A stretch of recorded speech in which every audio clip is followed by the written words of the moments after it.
In a small Kenyan village, there lived a girl named Nasimiyu. Her beauty was unmatched. Her skin glowed like polished ebony in the sun. Her eyes sparkled brighter than stars in the night sky. Her hair was thick and dark, braided intricately with colorful beads. Nasimiyu's beauty was a gift from the ancestors, people said. She walked with grace, her head held high. Her slender neck was adorned with intricate beaded necklaces. They clinked softly as she moved. Her arms bore silver bangles that jingled with each step. Nasimiyu's attire was always impeccable, a feast for the eyes. She wore vibrant kanga wraps in bold patterns and bright colors. They hugged her curves and flowed around her legs. Her feet were clad in handmade leather sandals, decorated with tiny cowrie shells. Every detail of her appearance was carefully chosen and maintained. Nasimiyu knew she was beautiful, and she reveled in it. The village elders often remarked that Nasimiyu's beauty was a blessing, but they warned it could become a curse if not balanced with kindness.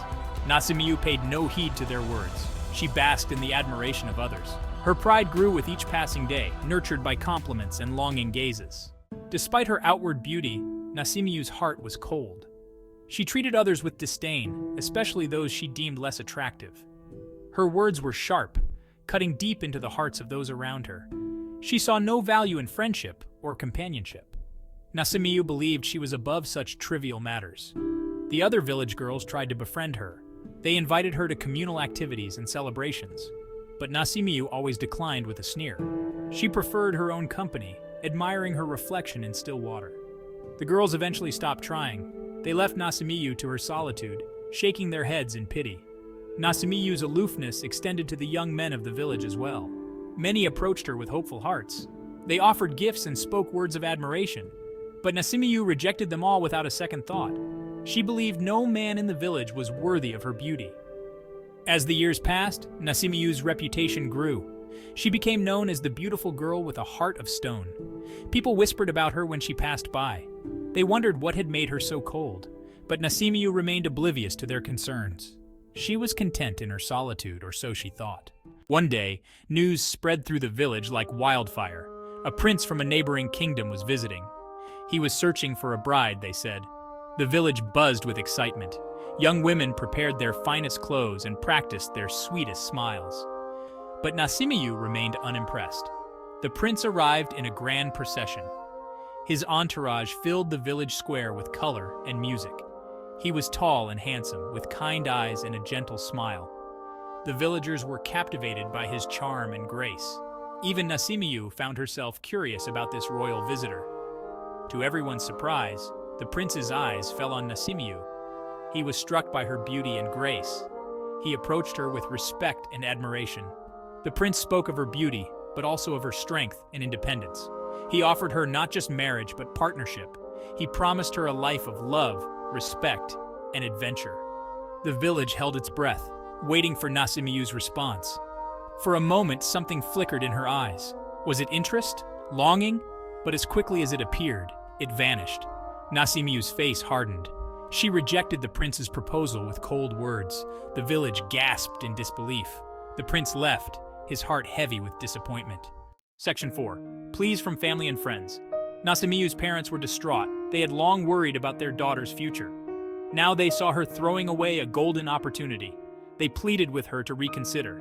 Her mother spoke of the joys of companionship and family.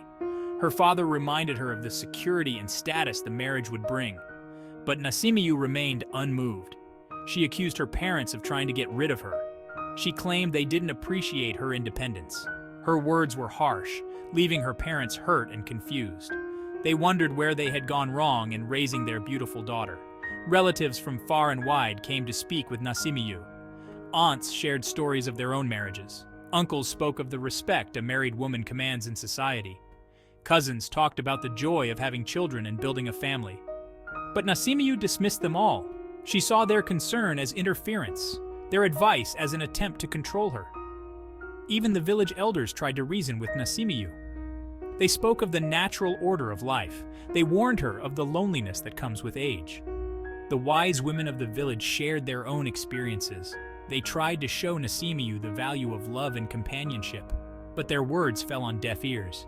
Nasimiyu's pride had become an impenetrable wall. Section 5. Years of solitude. As the seasons changed, Nasimiyu remained unmarried. The years rolled by, bringing changes to the village. Children were born and grew. Couples celebrated anniversaries. Families expanded and thrived. But Nasimiyu stood still in time, alone in her beauty and pride. At first, she enjoyed her independence. She took pride in defying societal expectations. Nasimiyu told herself she was happier alone. She focused on her own needs and desires. She traveled to nearby villages, always returning to her solitary life. But as the years passed, a creeping emptiness began to grow within her. Nasimiyu watched as her peers found joy in their families. She saw the love between couples who had grown old together. She noticed the support and comfort they provided each other. The laughter of children and the warmth of family gatherings began to stir something in her heart. But still, her pride wouldn't let her admit her mistake. As she approached her 49th year, Nasimiyu's beauty began to fade. The admiring glances she once received became fewer. The invitations to village events dwindled. She found herself spending more time alone, with only her memories for company. The silence of her hut, once a sanctuary, now felt oppressive. Nasimiyu began to understand the true cost of her pride. Section 6. The Weight of Regret. On the eve of her 49th birthday, Nasimiyu sat alone in her hut. The weight of her choices pressed heavily upon her. She thought of all the proposals she had rejected. She remembered the prince and his kind eyes. Nasimiyu wondered what life might have been like as his queen. Tears fell silently as she confronted her regrets. She thought of her parents, now gone. Nasimiyu remembered their pleas and their pain. She wished she could apologize for her harsh words. She longed to feel her mother's embrace once more. The wisdom of the village elders echoed in her mind. Nasimiyu finally understood the truth of their warnings. Nasimiyu stepped outside, looking up at the star-filled sky. She thought of all the love she had rejected. She remembered the warmth of friendship she had spurned, the laughter of children she would never have filled her ears. Nasimiyu realized that true beauty comes from love, kindness, and connection.